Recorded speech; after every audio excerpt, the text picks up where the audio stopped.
Honorable Président, les hommes politiques estiment souvent devoir défendre ceux qui ne sont pas en mesure de le faire eux-mêmes. Cela dit, je vais me rendre coupable aujourd'hui de cette présomption en réagissant à la réponse de Monsieur le Premier ministre à la question de l'honorable Saïd. Monsieur le Premier ministre, je sais que parfois les choses très simples peuvent déboussoler un peu les intellectuels, mais la réalité c'est que vous n'avez pas répondu à la question.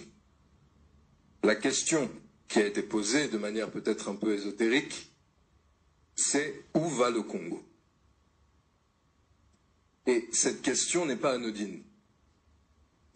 Et le fait que vous ne lui ayez pas accordé l'importance qu'elle mérite, personnellement m'inquiète.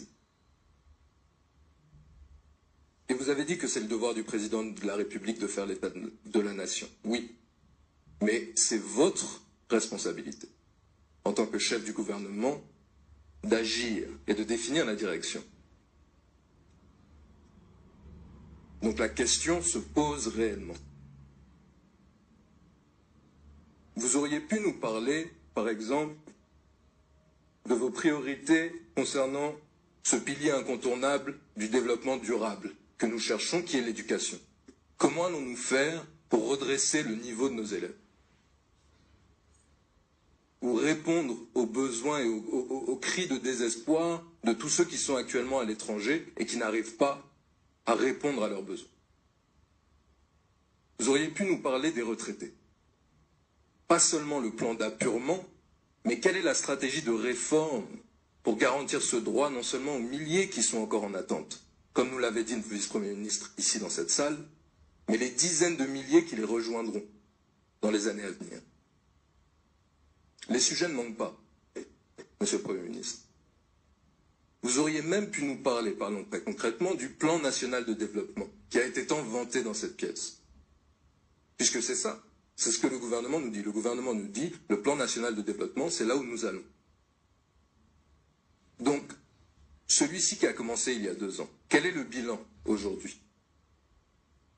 Dans la mesure où nous regardons le cadre budgétaire à moyen terme, qui nous présente la situation, qui fait les prévisions sur la situation économique du pays au cours des 3 prochaines années, qui nous dit que, en moyenne, les recettes de l'État vont s'établir à 2 000 milliards de francs CFA. C'est-à-dire sur les 3 prochaines années, 6 000 milliards de francs CFA, plus ou moins. Le plan national de développement doit nous coûter 15 000 milliards sur 5 ans. Donc, la question qu'on est en droit de se poser, c'est où va-t-on chercher cet argent? Ou si nous ne pourrons pas avoir ces sommes-là, comment est-ce que le gouvernement va réajuster cette stratégie pour que dans 3 ans, nous puissions dire, bon, on n'a pas pu tout faire, mais on a fait l'essentiel.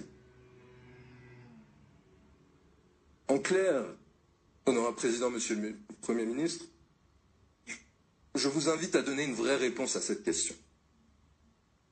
Parce que, comme je l'ai dit, elle n'est pas anodine.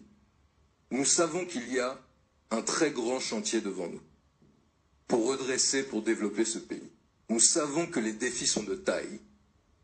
Et très sincèrement, Monsieur le Premier ministre, loin de moi de chercher à remettre en question vos capacités, votre engagement et votre détermination à mener à bien ce bateau Congo aujourd'hui, pour nous aider à sortir de cette crise. Mais la réalité, Monsieur le Premier ministre, c'est que bon nombre de Congolais n'ont simplement plus confiance en vous. Peut-être pas vous personnellement, mais dans la capacité de ce gouvernement de relever tous ces défis. Parce que nous entendons sans cesse des assurances, des promesses, des bonnes intentions. Mais derrière, trop souvent, nous sommes déçus.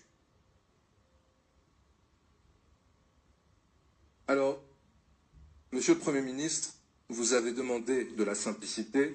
Je vais poser ma question de la manière la plus simple possible, mais en lui accordant le détail qu'il lui faut. Monsieur le Premier ministre, limité dans nos moyens, et avec de très grandes épreuves à surmonter, y compris une promesse d'augmenter de manière significative les dépenses sociales. Vous ne nous annoncez que des bonnes nouvelles. Quelles sont donc, Monsieur le Premier ministre, les mauvaises nouvelles auxquelles les Congolais doivent se préparer? Et sachez que je ne pose pas cette question par fatalisme, mais parce que quand une chose est trop belle pour être vraie, très souvent elle ne l'est pas. J'espère que ma question a été claire. Merci, Honorable Président.